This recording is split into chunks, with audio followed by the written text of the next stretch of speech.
My mother and stepfather kicked me out of the house when my half-sister was born, because now they had a real daughter. Years later, I got my revenge. I, 25 years old, was expelled from my house 6 years ago, when my mother, 45 years old, and my stepfather, 49 years old, had my half-sister.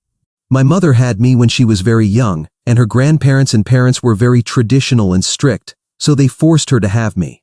She didn't even want to tell them she was pregnant, but unfortunately, my dad didn't know and told them before she could say anything. From what I've heard, she took the pregnancy test, and as soon as she saw the positive results, he called her parents and told them everything, because he thought it was news she would want to share with them.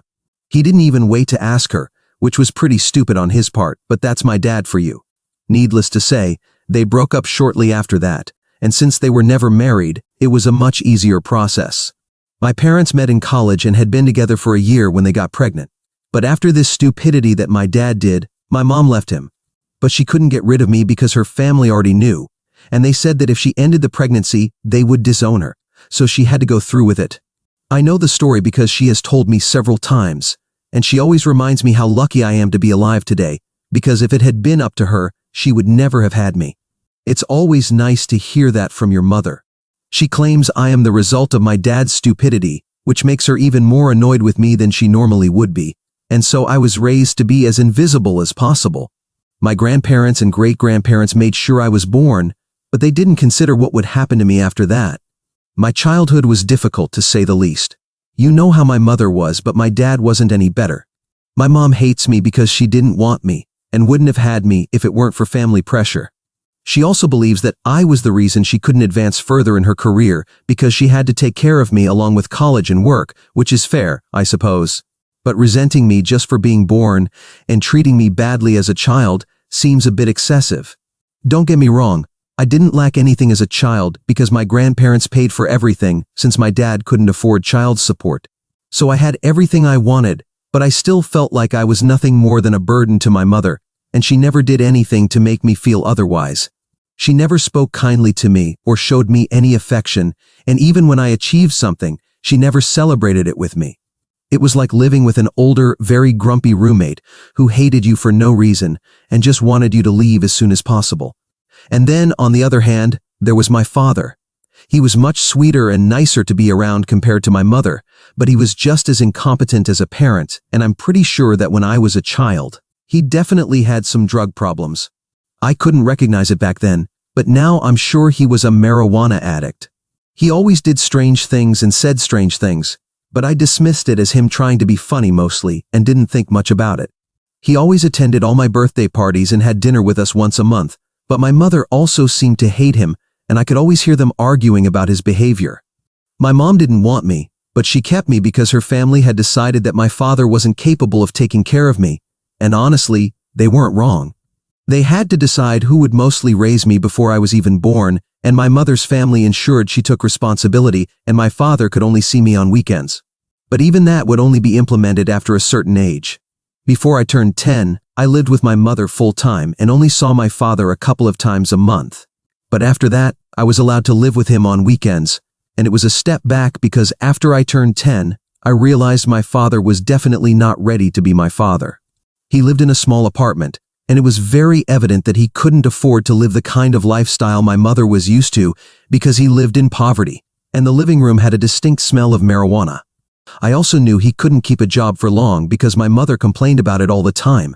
She kept telling me that if my father wasn't a complete idiot, she could have at least left me with him half the week, instead of just weekends without her family pressuring her about it.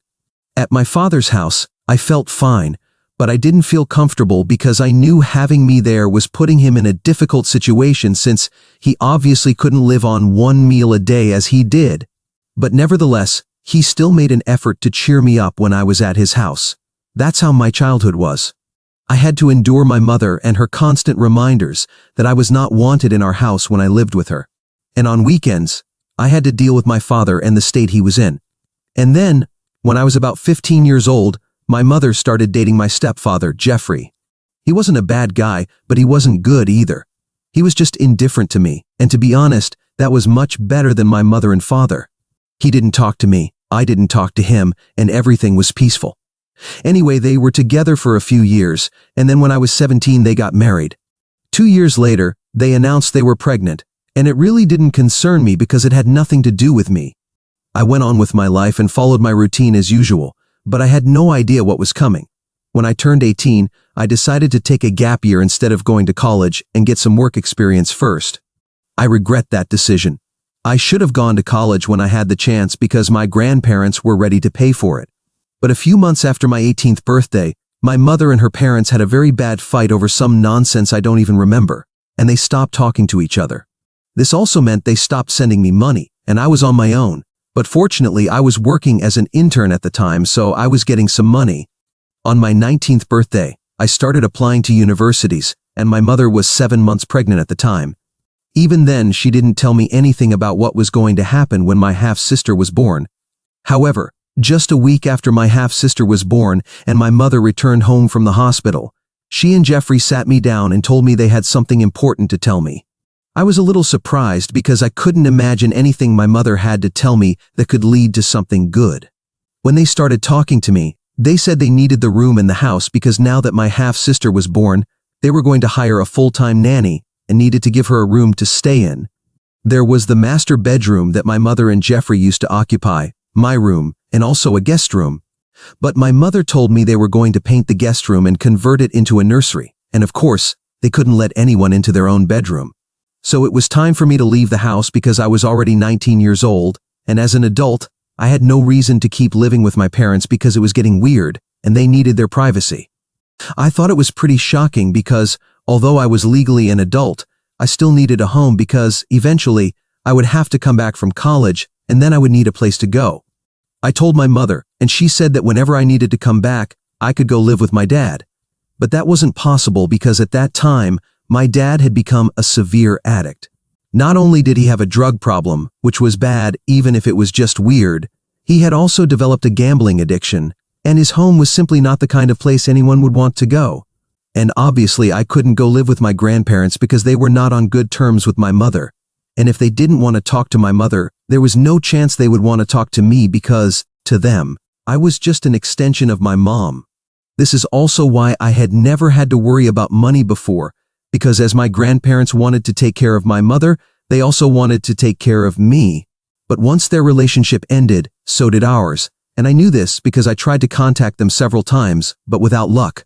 It was bad enough that I was kicked out, but I also had to start thinking about how I was going to pay for my college education because, while I was applying, I had simply assumed that my mother would do it for me.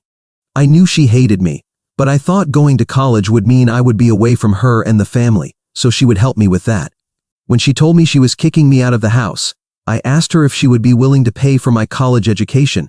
She just laughed in my face and said that not only was she kicking me out, but she was also cutting any ties she had with me because she had served her sentence, and now that she wasn't even in contact with her parents, she had no reason to keep me with her.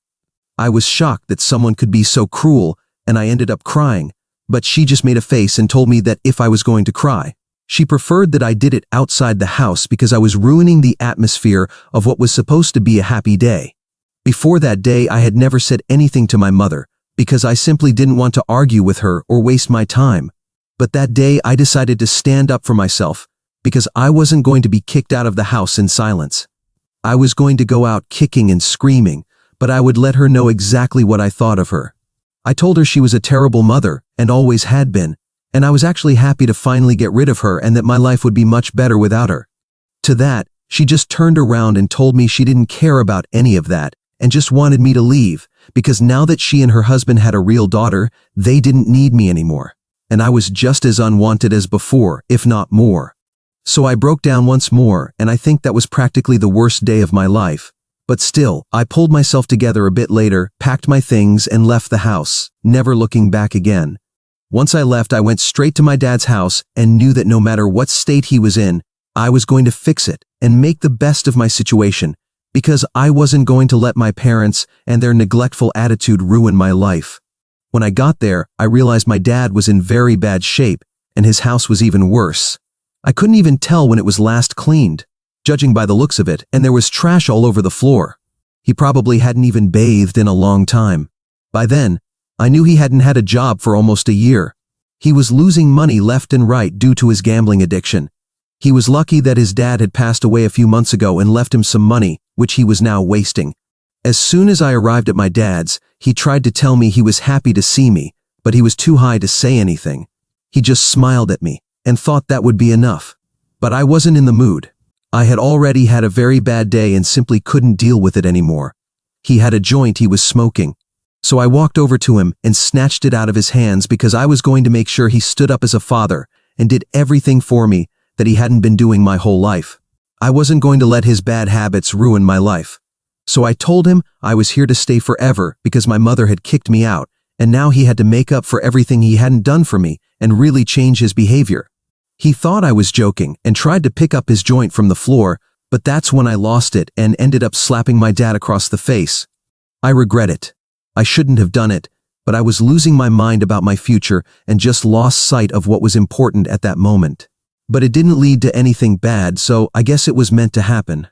When I slapped him, I immediately started apologizing, but he was really angry, so he went back to his room and closed the door. There was only one room to begin with, so I decided to stay in the living room. But the next morning, it was he who came to me and asked what exactly had happened the night before. He was already sober by then, so I told him everything in great detail and told him that I now needed his help and wanted him to improve his life because I wanted a better future for myself. And for that, I would need his help and cooperation. So he couldn't just gamble and do drugs all day as he was used to. He was a little surprised that my mother had kicked me out and called her to ask about it, but she didn't answer. So that was the day it was decided that I would live with him, and since he had no money, he couldn't afford to send me to college. But he promised me that he would do his best to be a better father to me, because that slap really woke him up in an important way. It wasn't easy, and it was an uphill battle from that point on, and my dad relapsed into his old habits several times over the next few years.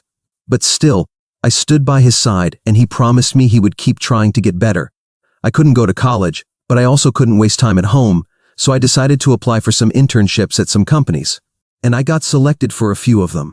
They paid well, but not enough to support a nice lifestyle or pay for college because if I applied to go to college, I would have to leave and give up my internship, and then I would have no money. I wasn't ready to take out a student loan because at that time, I wasn't sure if my dad would be able to improve his life, and I didn't want to dig a hole for myself that I couldn't get out of. So I dedicated myself to working, and when I wasn't working, I was doing household chores because the house had to be clean, and I couldn't allow my dad to live the way he had been living for so long. I wasn't the only one looking for a job, my dad was also doing the same. But since he hadn't been working for a long time and had a bit of a bad reputation due to his previous employers who didn't like him, because he was always high at work, it was harder for him than it was for me, and it was also much more frustrating for him because his daughter was bringing home money, but he wasn't, and that certainly irritated him. However, neither of us had anywhere else to go, so despite everything, we had to stay together and deal with everything together. And then, finally, about 3 years ago, something great finally happened to us. My dad was working as a store manager, but he was barely paid, and the hours were long, and I was working as an accountant. And they paid a little better, but it was a very tedious desk job. However, one of my friends who lived in another state told me that her father was expanding his business and opening a new branch in my city. This friend of mine had known me since we were in high school together. Her parents divorced, and she moved to another state with her father, but she comes back for the holidays every year to meet with me. And that's what we usually do. She knew all about me and the problems I had been going through over the last few years. She had even offered to help me with college tuition, but I couldn't accept money from her because then I would know that I owed her money, and I couldn't live with that. I had refused to accept money from her and her father, even though they were happy to help me and were quite wealthy, since her father had a large-scale office supply business. Recently, they decided to expand, and she contacted me to let me know that she had a job offer for me because she knew I was looking for something. I was a bit scared that she was doing this as a favor to me, so I asked her about it. She said that her dad usually wouldn't have considered someone my age for a position like this. She convinced him because she knew I could do it and simply had the determination and ambition. She trusted me and knew that I was capable enough to handle it. Technically, it was a favor, but she assured me that she also had faith in me, which is why she was doing me this favor. So she asked me to become the corporate liaison for them, and I was happy to accept that position. It came with a much better salary, and I would have to work more hours, but I was happy to do it. I also asked if they had a vacancy for my dad, and given his qualifications and past work experience, they decided to make him the warehouse manager because he had experience in that field and had worked in that position before. So we were set, and that was the first time something good happened to us. Since then, things have only gone well, and my dad and I are much better now. He completely quit marijuana and doesn't gamble anymore. We moved to a much better house in a nicer neighborhood and have been living here for the past 2 years. Things are going very well, and I really couldn't ask for more. 6 years ago, I couldn't have even imagined being in this place. As for my mother, I had no contact with her after leaving the house, and I have no idea what she has been doing all these years. But 2 weeks ago, she contacted me and said she needed my help. She sounded quite desperate, and I could tell that something serious had happened, so I decided to listen to her. Apparently, my mother quit her job shortly after I left, and she and Jeffrey started their own business. But unfortunately, it had been going badly for a long time, and I don't know why. But they kept investing in it and putting money into a place where they knew they weren't getting any return. So, surprisingly, they ended up bankrupt and now had a lot of debts and were selling everything to pay back all the people they had borrowed money from. But then they came up short. My mother had heard from a relative that my father and I had moved to a better house, so she assumed that we were doing well now. So she thought it would be a good idea to call me and ask for help. She didn't even apologize. She just said we should leave everything in the past and put aside our differences because this wasn't just about her. She also had a young daughter whose future was at stake, and if I had any kindness in my heart, then I would help them and pay off some of their debts. I thought it was very bold of her to ask me for help after what she had done to me, and just to annoy her, I decided to agree with her on the phone call and play along. But honestly, I had no intention of giving her any money or paying off any of her debts. Still, I told her I would look into it and help her only because I felt petty. So for a few days, I kept her fooled and talked to her every day while she told me about their finances and stuff like that. I listened, knowing I wasn't going to contribute in any way and that this was all just a ruse. But she didn't know that, and I kept hoping that she would apologize or something, but that apology never came. And that made me feel much less guilty about what I was about to do. And then, 2 days ago, she finally asked me when I was going to send the money. So I told her the truth, that I wasn't going to send her any money and that she had been fooled. I reminded her of what she had done to me all those years ago. And not only that, but also the way she had treated me during my childhood. She was foolish to expect me to help her after everything that had happened, and she hadn't even apologized, so she had no reason to expect anything from me. She was a terrible human being and a terrible mother, and I would make sure everyone knew it. So I hung up before she could say anything, and I made my post about all of it. I narrated my entire story and even included the part where my mother had come to me 2 weeks ago, begging for help and acting as if she was entitled to my money and contribution. It was just ridiculous and stupid of her, and I wanted everyone to know it, so that's why I did it. Personally, I don't see anything wrong with it, but my father thinks I took it too far and shouldn't have done it. I don't know what my mother's reaction was, because after that phone call, I practically blocked her everywhere, but I know my relatives can still see the post. And everyone who knew my mother now knows what she has been doing and how she treated me in my childhood. I think it was necessary to expose my mother because she always pretended to be a very kind person and a successful career-driven woman. But well, that was all a lie now, and I think I did the right thing. But my father thinks I shouldn't have said anything and just ignored her the first time she reached out to me for help instead of playing along and things like that because that's just cruel. And I'll admit it, it was cruel, and that was the intention behind it. She had been cruel to me my whole life. I think this was fair, and I'm not in a movie. I don't need to do everything right and set an example for other people. I can do whatever I want. But anyway, my father thinks I took it too far and is now insisting that I apologize. So am I the bad one for promising my toxic mother that I would help her pay her debts and then backing out at the last minute and then exposing her online? Update 1. Hi. So I followed the advice most of you gave me and decided to sit down with my dad to talk about the matter. It worked, which was nice. He really wasn't an active father for most of my childhood, or at all, to be honest. He was always high and seemed not to care about anything. Obviously, he didn't remember most things. But then I reminded him how terribly my mother used to treat me and how I basically had no one because although he liked having me around, he wasn't really there for me. That made him realize that what I did came from a place of anger and resentment, and I had been building it up for years. So what I did wasn't the right thing, and it definitely wasn't moral or ethical, but if it gave me an outlet for the frustration and anger of all those years, it was probably good for me. So he understood and stopped saying I needed to apologize to my mother.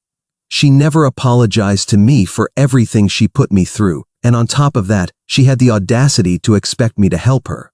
It was a completely different level of arrogance. She hasn't contacted me since then, and it's been almost a week. I know everyone is talking about it because I've received a lot of messages asking about my mom, but I really have no interest in talking to other people about it. I posted everything I had to say.